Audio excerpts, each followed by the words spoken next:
Big Slick here with a quick video about a few upgrades I did to an EICO model 1050 battery eliminator and charger.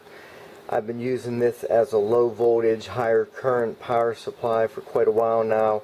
It needed some maintenance, so I'll show you a few of the upgrades that I did. Maybe you will find some of them useful. Here's a few of the upgrades that I did. First of all, I replaced the selenium rectifier with a silicon diode bridge. This is a 50 amp model. This unit also has a 1000 volt rating, but it's more, the reason I got this is for the amperage, and not that the unit would need 50 amps by any stretch, but the inrush from the capacitors could potentially create a situation, so therefore I went higher on that. And I also mounted it with heatsink compound right here to these mounting brackets, but also it acts as a heatsink to the chassis, so in case you're pumping some high current, at least you're going to get some heat sinking ability here, as this bracket, as you see, connects straight to the chassis. The second thing I did is I added a 2 amp inrush current limiter, and that therefore relates to the first point that I made, is you're going to get a lot of inrush from the capacitance on this, and this limits it to around 1 amp because this is 110 ohms nominally at 110 volts input nominally, so approximately 1 amp it's going to limit the inrush to, so it gives it a nice soft start. The line fuse is a 2 amp model, so therefore this is a 2 amp rated inrush current limiter, so I'm talking about in terms of power consumption, it's 2 amp. So that will match perfectly with the line fuse. I have a grounded line cord on this because this is an all metal chassis, so I added a grounded line cord. Let's see what else. I also wired the input correctly so that the hot of the AC power line goes to the switch, the output of the switch goes to the inrush current limiter, which goes to the fuse and then goes into the transformer. The neutral is wired straight into the transformer, as you see there. The other thing I did was I increased the capacitance on this to 15,000 microfarads to keep the ripple down, and also to make it beefier in terms of handling higher current. Now, I had a bunch of surplus quality Nichicon capacitors, so what I did is I added 3. I have 2 that I mounted here and 1 right at the output terminals. It adds up to 15,000. I know some people say to use a computer grade capacitor. Well, I may look around for one that's affordable at an electronic swap meet, but I don't have one now, and I do have 3 of these, and they're very high quality.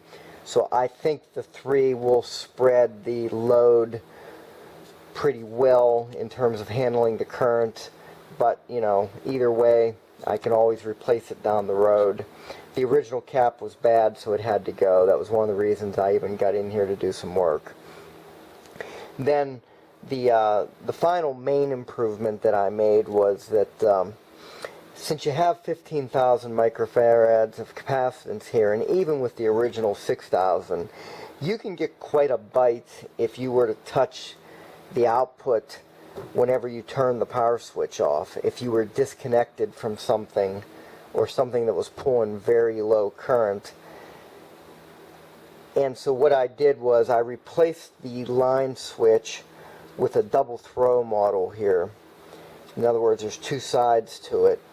And so when it's in the off position, it switches in a power resistor that'll bleed off. It takes a few seconds, maybe 3-4 seconds to totally discharge. I could have used a lower resistance resistor, but I didn't really want to slam the capacitors, and I also didn't want to dissipate too much power in it, so I used a 10 watt. I think this is like a 900 ohms. So within 5 seconds it's fully discharged, or at least discharged to a totally safe level. So I think that's a big upgrade. And when I got this many years ago, the current circuit breaker was missing. Someone had apparently eliminated it, so I went ahead and replaced it with what I think was pretty close to the same type of unit. And this is a 20 amp 12 volt circuit breaker, so it'll run 20 amps before it goes to kick off. And the reason I chose that is at 6 volts here in this power supply, it can supply 20 amps intermittent. So I figured that I had to go with a 20 amp model in order for this to meet its ratings. And other than that, I just made sure that these two switches were cleaned and have good continuity, which often they get a little bit flaky and you have to get some lube and cleaner into them and you got to work them. So I did that, and so now this thing works excellent. There's not really much to show. You just plug it in and show that it's outputting voltage, so I'm not going to bother with that. That's, you know, pretty much brainless to do that. But I think some of these upgrades you might find interesting. Ideally, like I say, if you had somewhere around a 12 to 15,000 microfarad computer grade capacitor, you know, one of those big round jobs, you know, you'd put that in there. But I'm using what I have on stock. I'm not going to pay the inflated prices for those until I find one for a fair deal. So that's what we have here, and I think this added a lot of functionality and safety to this unit. Maybe you got some suggestions here. Thanks a lot. Bye.